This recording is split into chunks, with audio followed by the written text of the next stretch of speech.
You're listening to Health Coach Conversations, a podcast where our conversations help health coaches all around the world to level up our businesses and to get more clients.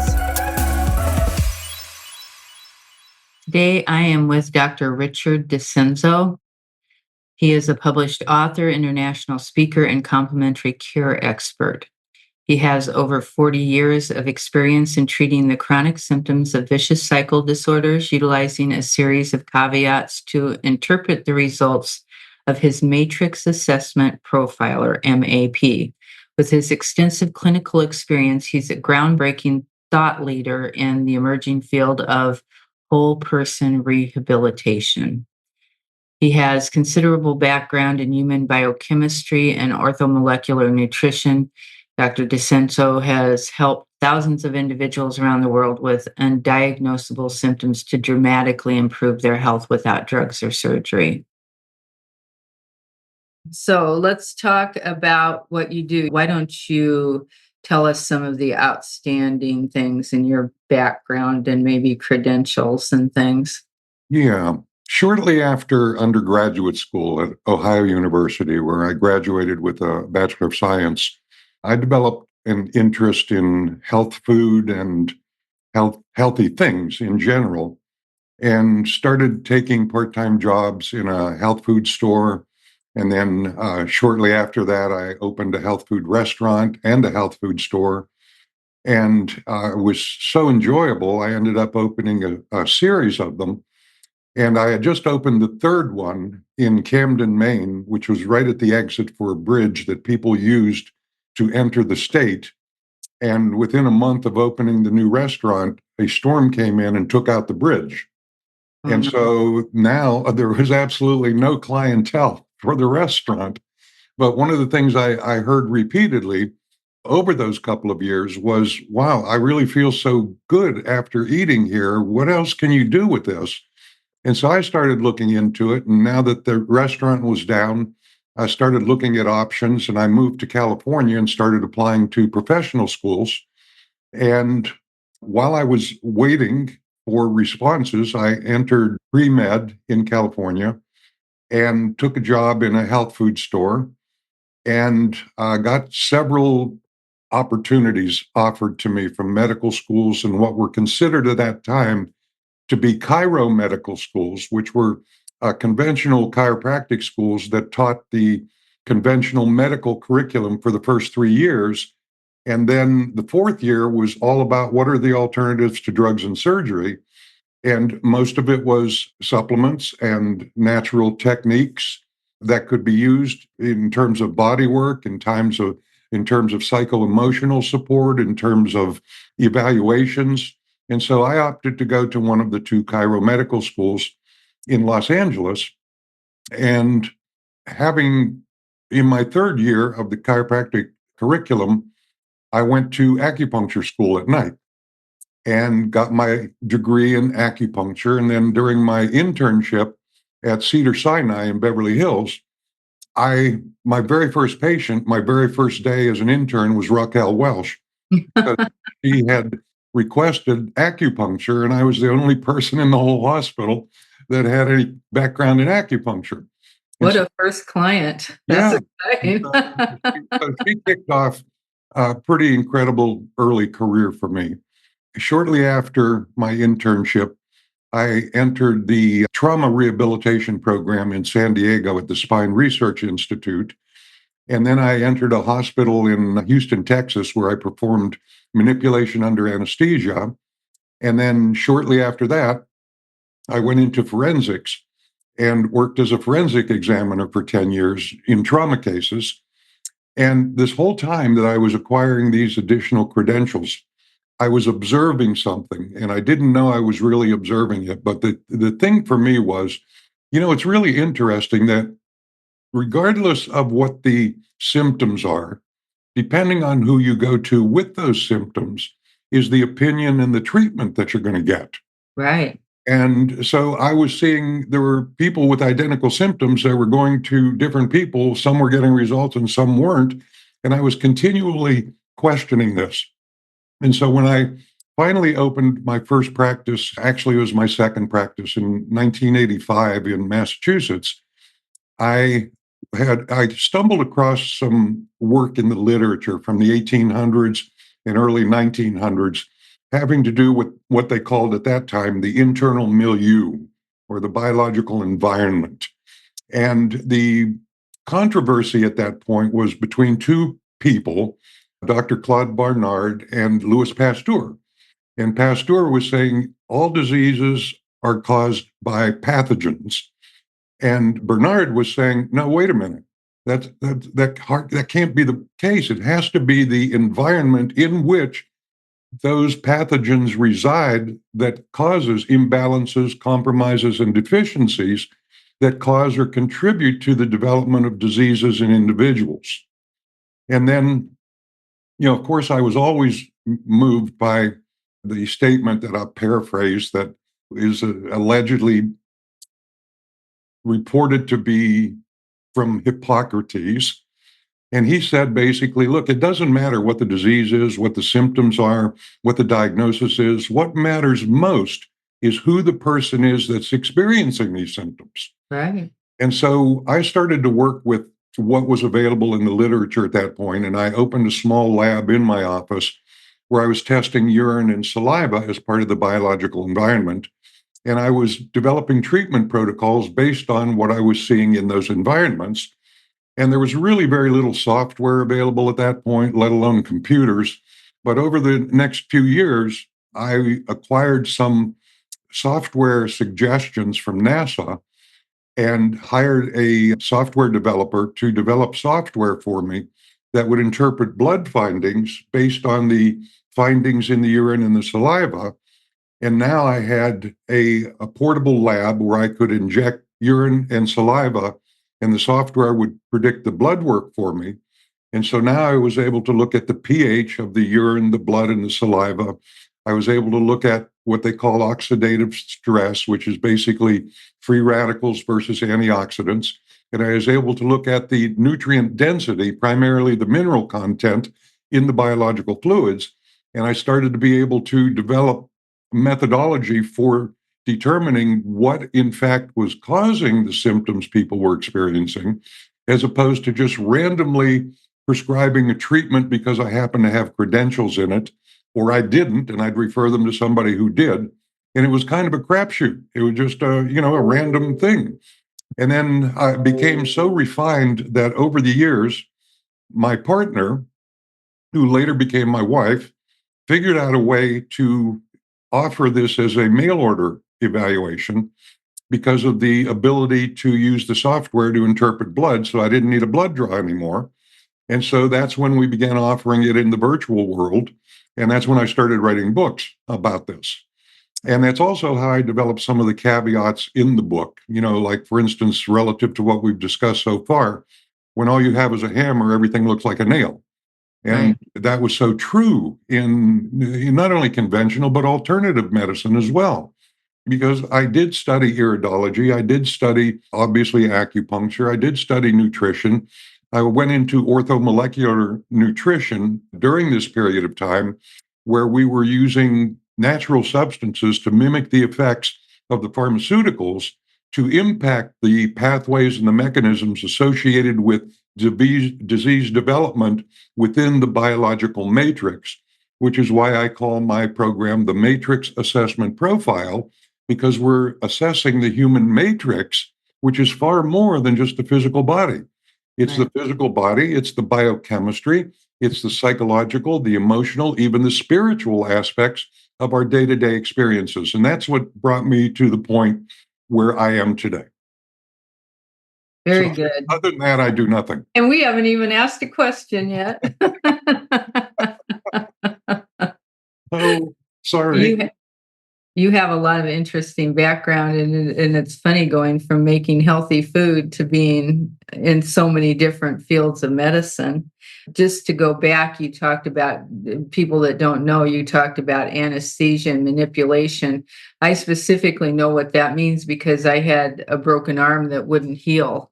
And so they talked about doing that. That isn't a fun thing to have done, and I'm sure it's not a fun thing to do, is it? Well, actually, it was because the patient is unconscious. Oh, yeah, then they were They're better. under anesthesia. Right. Yeah, so it was in an operating room where we performed this. A lot easier than physical therapy, right? Okay, yes.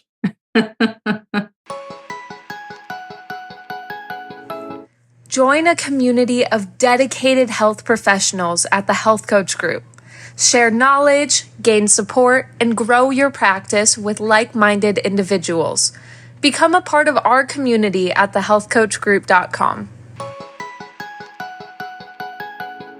Okay, so let's talk about your evaluation process that you call MAP.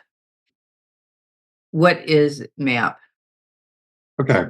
Once again, it's the matrix assessment profile. Mhm. And so we'll get urine and saliva and the blood findings.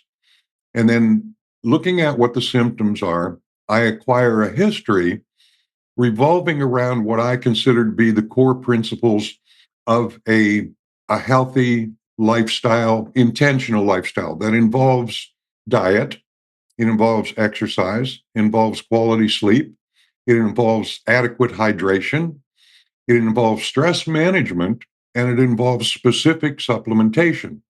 So I look at each of those areas in the individual's history and make a decision as to what needs to be improved, what needs to be supported, how do we intervene to improve the compromises, the imbalances, or the deficiencies found in the biological environment in conjunction with addressing these collateral issues that are part of a healthy lifestyle.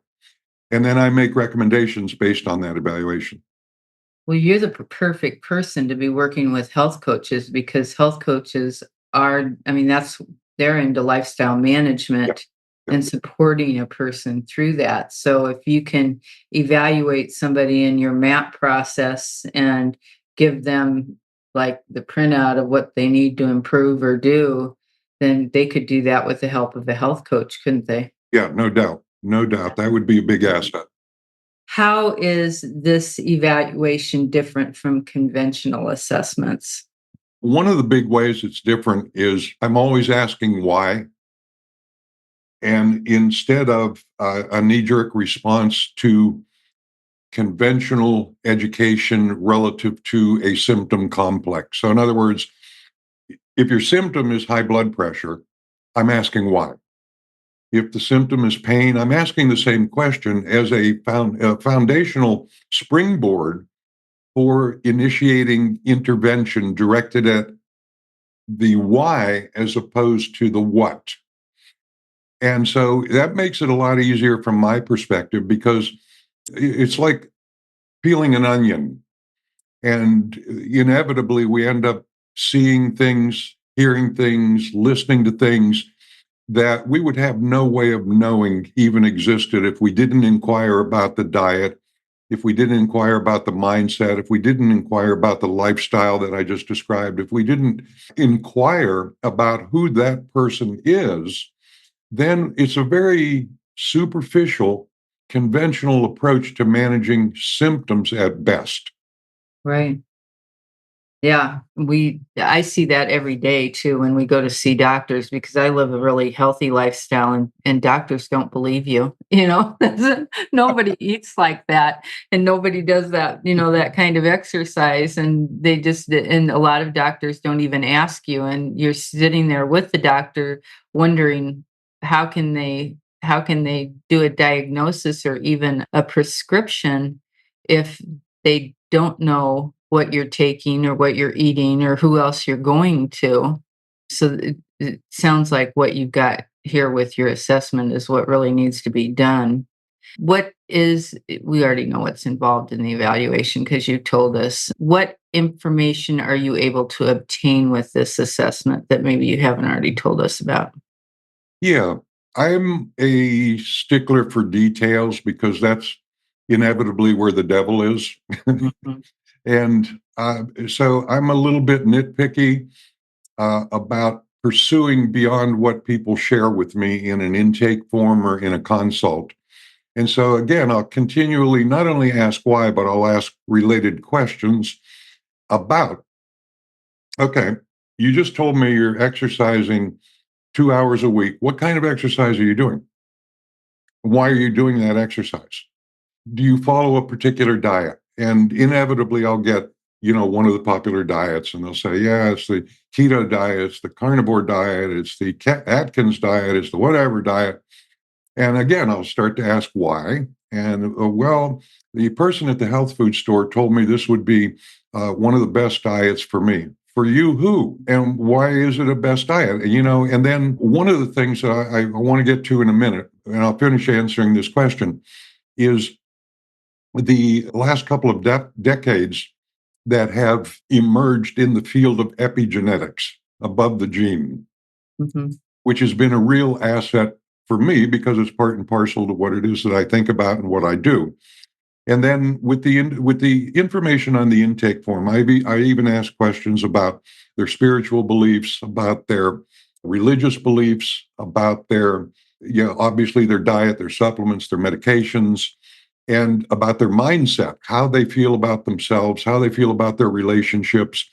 And basically, I'm looking at the whole person as opposed to, geez, I'm really sorry that you're suffering from type 2 diabetes, but we know now that there are obvious reasons for that diagnosis being able to develop and for you to experience it. For instance, in the last decade or two, we've learned about advanced glycation elements, which are basically related to sugar intake. And the excess sugar, which is close to 200 pounds a person in the US yearly now, binds to certain molecules, causes them to become stiff and puffed up, causing insulin resistance, triggering diabetic symptoms.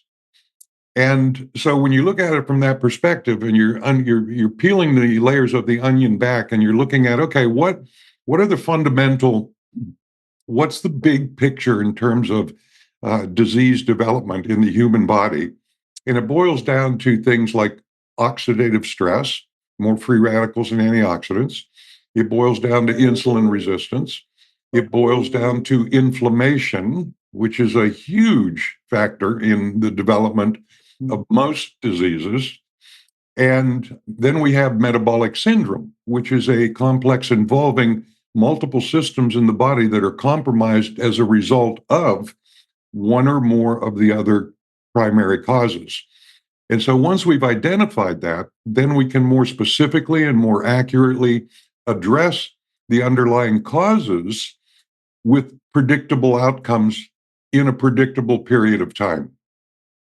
So other than that, the epigenetics is a big deal for me Yeah. because what rarely gets communicated, and it may in the near future, but epigenetics is really about how all of these lifestyle factors impact your genome, where the genes live, in the chromosomes, inside the cells in the body, and how are they communicated with so that they know what to do, when to turn on, when to turn off. And one of the biggest ways that we can communicate with them is through food. And so what we're finding are simple things like, for instance, vegetable oil, big a big culprit in terms of pathological development in the genome, because in excess it has the ability to shut down the communications between the genes in the cells so that they're basically confused. They don't know what to do. The information they're getting from the food is corrupted, and so the behavior becomes corrupted. And just like we can become sick for any known or unknown reason, the genes in our body that actually control our destiny physiologically can become corrupted and can become sick too. And unless you can nurse them back to health, that's specifically through epigenetic mechanisms involving diet and supplementation and stress management and hydration and sleep, then you really, once again, even if you have this awareness of the whole person, it really falls on deaf ears and it has very little impact in the long term. Turn your expertise into a thriving practice with the Health Coach Group. We provide the support and resources you need to succeed. Your passion, our expertise. Together, we can make a difference. Visit thehealthcoachgroup.com today. What is a vicious cycle disorder? It is a self-perpetuating series of symptoms that go unresolved because the underlying cause has not been identified and addressed. So, for instance, one of the more common vicious cycle disorders I see is a situation where the individual is experiencing chronic stress.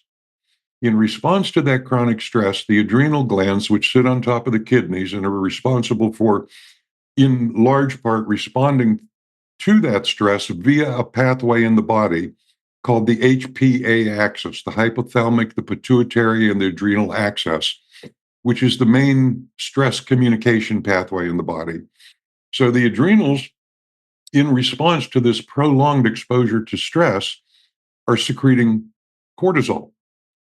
And so, over an extended period of time, this excessive accumulation of cortisol diverts blood away from the digestive system, creating a digestive compromise, a nutrient imbalance and deficiency, specifically regarding minerals, which then impacts all of the systems that rely on those raw materials, specifically things like the kidneys and their ability to bind to waste product and pull it out of the body, the mitochondria, the energy producing organisms in all the cells in the body, compromises their ability to produce energy. So the symptom might be fatigue, but the cause might be excess exposure to stress, diverting blood away from the digestive system, depleting the mineral supply, making less minerals available to the mitochondria to produce energy, resulting in the symptom of fatigue.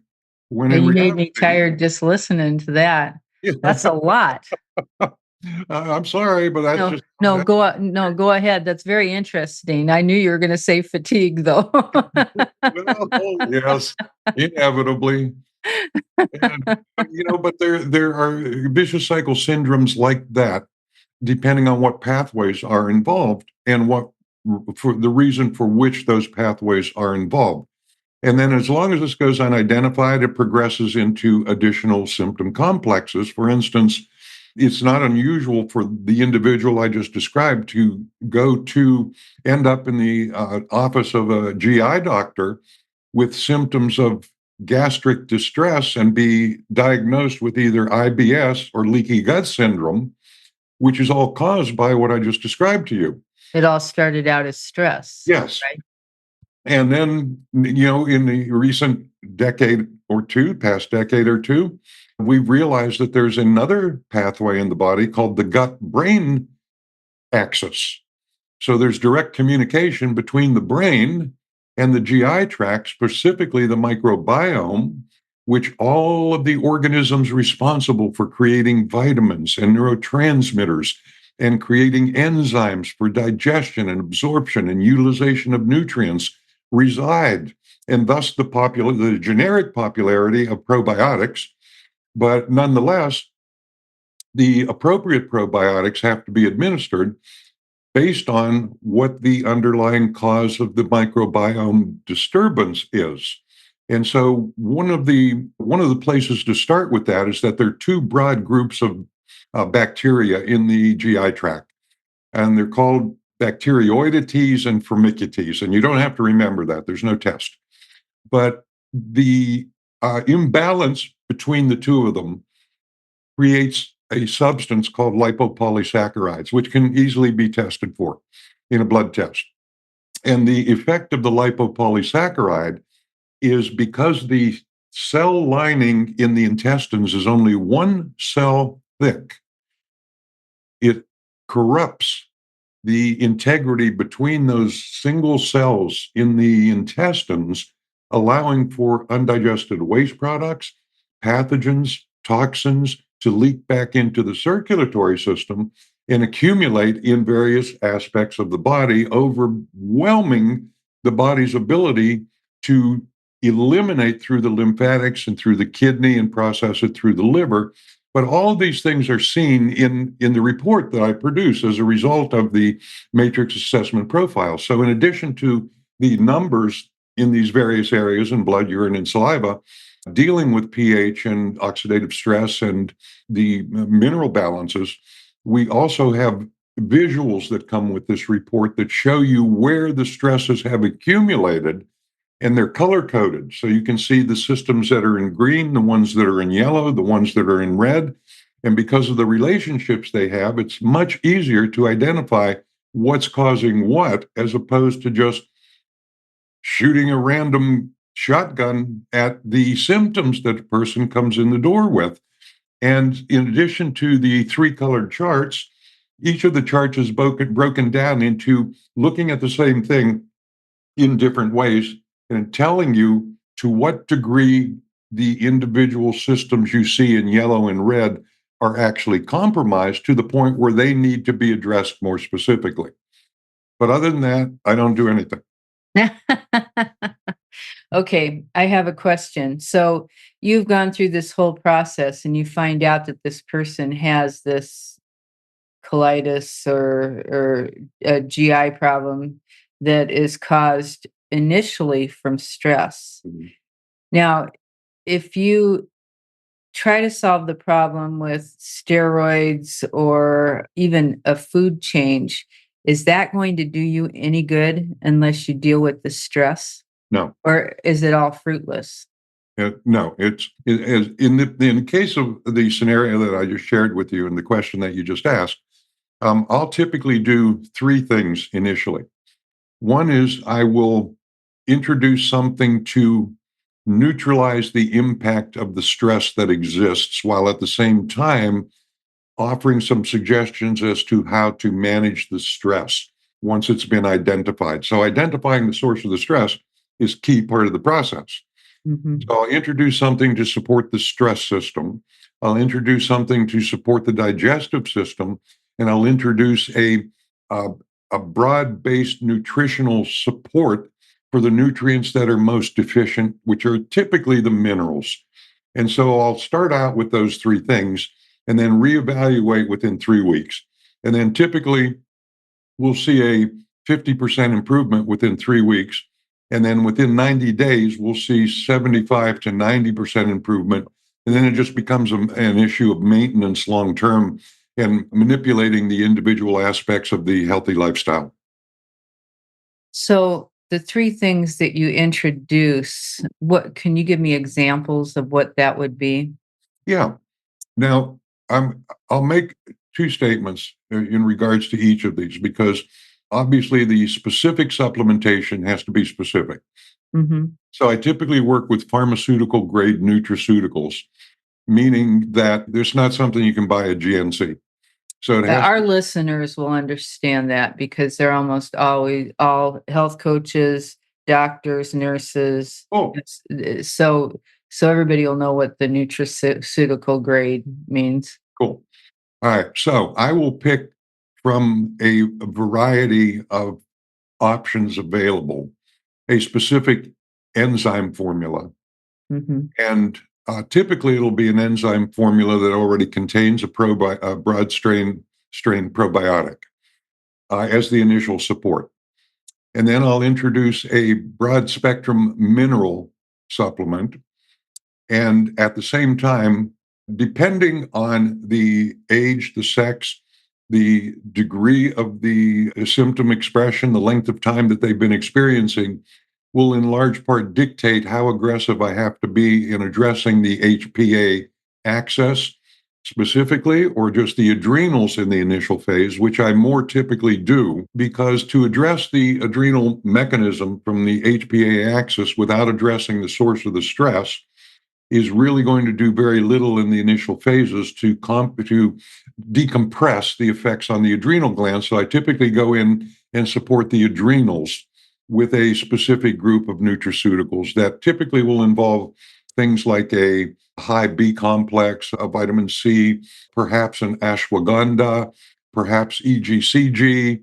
But now many of the nutraceutical companies have formulas that combine these things so they don't end up having to take 8, 10, 12 supplements in the initial phases.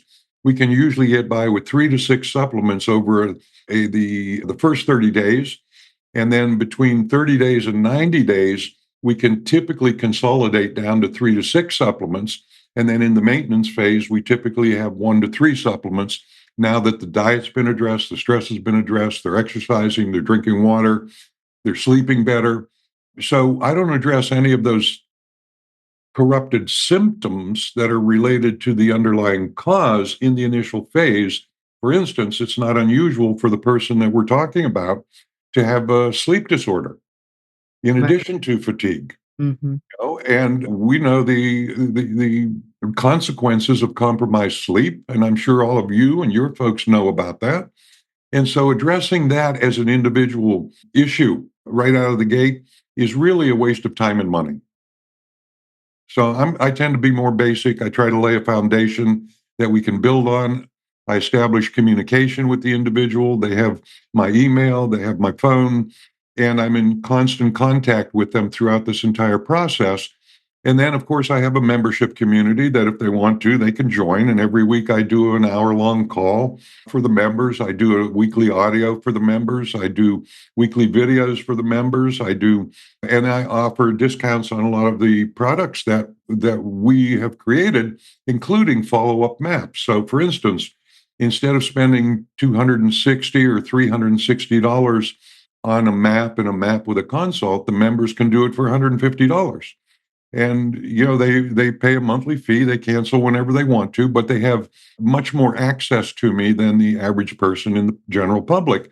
But nonetheless, I'm still in contact with everybody that comes into the process because I think that communication is also critical so that they feel supported and so that they feel they can ask questions and so that they can communicate responses to me because I can't develop ongoing support for them without some feedback. And I typically say, so contact me as you need to, however, at a minimum of 3 weeks so that I can modify the recommendations based on your feedback and your response to the initial suggestions. So that's how I approach it. I'm glad that you talked about the membership because I'm a big believer in memberships. I think that every health coach and every doctor should have a membership because, well, besides the reason of being nice for cash flow, it's better for the customers too because they get better access to you, right? Yes. And you can give them information to 300 people just as easy as you can to one, right? Yes. Yeah. And plus the quality of the information they get is far more than I can communicate in a 15-minute email or a 30-minute consult. Right. Because every week they're listening to the things I'm sharing with you today in much more detail as isolated topics. So they're hearing, for instance, they know all about epigenetics. They know all about genetics. They know all about nutraceuticals. They know all about peptides and collagen and individual topics like that are related to what we're talking about. But obviously, within this context, we can't go into all of that, Kathy. Right. But your book has tons of information. I could just see you dripping out information from your book over a period of 10 years. They'd still be taking it in.